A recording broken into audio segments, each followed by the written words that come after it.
So I want to talk about a very important concept from how to win friends and influence people. And this is something that I see myself running into time and time again. So I really want to get it across because it's been a major drawback in my life, and it's something that I'm actively trying to work to fix now. But if you can recognize it's a problem sooner than I have, like, you're probably going to be a lot better off. So the chapter I want to talk about is you can't win an argument. And this is a simple fact of life. Like, there's basically, unless you're doing some sort of business deal, unless you're trying to get a little bit more of a favorable deal, like, it doesn't make sense to argue. It doesn't make sense to, have a minor disagreement about a tiny fact, and then for the rest of the night, like, your significant other is just pissed at you.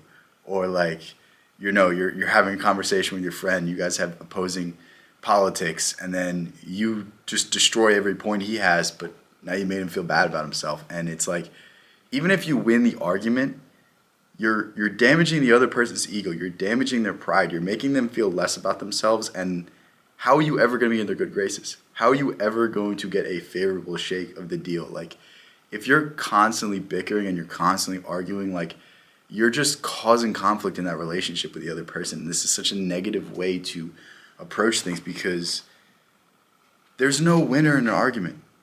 There literally is no winner. Either you're gonna lose, you're gonna feel like an idiot because you can't come up with good points, or you destroy the person's argument and you make them feel bad about themselves. And for the longest time, this is what I would do. Like, let's face it, it's pretty hard to argue with me about anything because I've read so many books.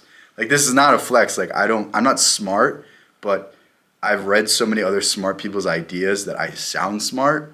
And with that armor of my mind, like, it's pretty hard to argue with me. Like, people get their philosophy from TikTok or YouTube or Instagram. I get my philosophy from Marcus Aurelius or Aristotle or, Lucius Seneca. Like I literally think like some of the greatest minds in history because I choose to program my brain with that. So like, how is somebody that gets their news from whatever influencer, Logan Paul, Aiden Ross, like, how is that person going to argue with me? Genuinely, they can't. Like, genuinely, it would be very hard for somebody that fills their brain with nonsense to have a conversation with me. And because I felt this, like, it's hard to admit, but I felt like a sense of superiority because I just programmed my head with less stupid stuff, with actual stuff that made me, like, smarter and better and more articulate. Like, I would just get into conversations with people and I would go so high level that they couldn't argue with me. Like, I would cite statutes from, like, whatever book that I've read, and they don't even know what I'm talking about. So how are you going to argue with the laws on the books when you don't even know the argument you're making? And it's just, it got me into so many issues because, like, nobody wants to be proven wrong. Nobody wants to feel dumb about themselves. Nobody wants to, have somebody lecture them about how the world works. Like, that's not the right approach, and that's not something that's going to get you in anybody's favor. Like, nobody's going to invite you over to their house if you're constantly just telling them how the world works. If you're constantly just citing books from 300 years ago and telling people the way to think or the way to act or the way to do a certain thing. Like, I have the knowledge inside my brain, but that doesn't mean I have to force it on others. That doesn't mean I have to tell others that the way they're doing things is wrong, because, like, all I'm doing is creating more conflict for myself and for others. And I'm all about positivity, but for the longest time, I didn't realize that I was causing the most conflict in my life.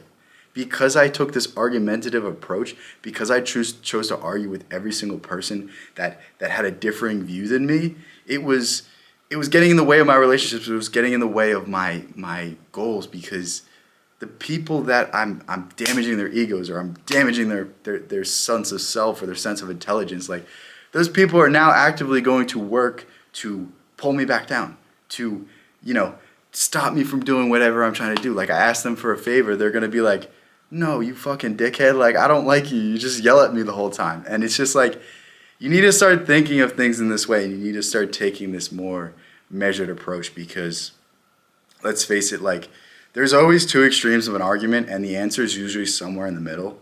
And even if I have a set of facts that make my side right, that doesn't mean I'm 100% right. There might be some concessions. There might be some extreme circumstance where I will agree with the other person. But if I'm unwilling to listen to their point of view, then there's no agreement that we can come to.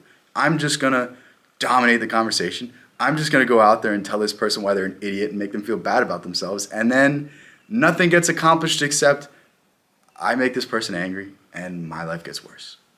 And this is something that I feel like I've gotten a lot better at over the past 6 months because I read this book like 6 months to a year ago. I can't remember exactly when. But it's something that once you make the shift, once you make the change, it's going to go about changing your life, because instead of having people, you know, just instead of pissing people off, instead of just arguing, like, you give them the benefit of the doubt. You listen to the things that they're saying. You gain their perspective. You see where they're coming from, and because of that, the relationship is so much stronger. Because of that, you guys just you guys get each other better, and you can cooperate. You can act together. You can just not be combative, and it's such a better way to live, and it's so much less headaches, and it's really gone about changing my life, and I really can't suggest it more.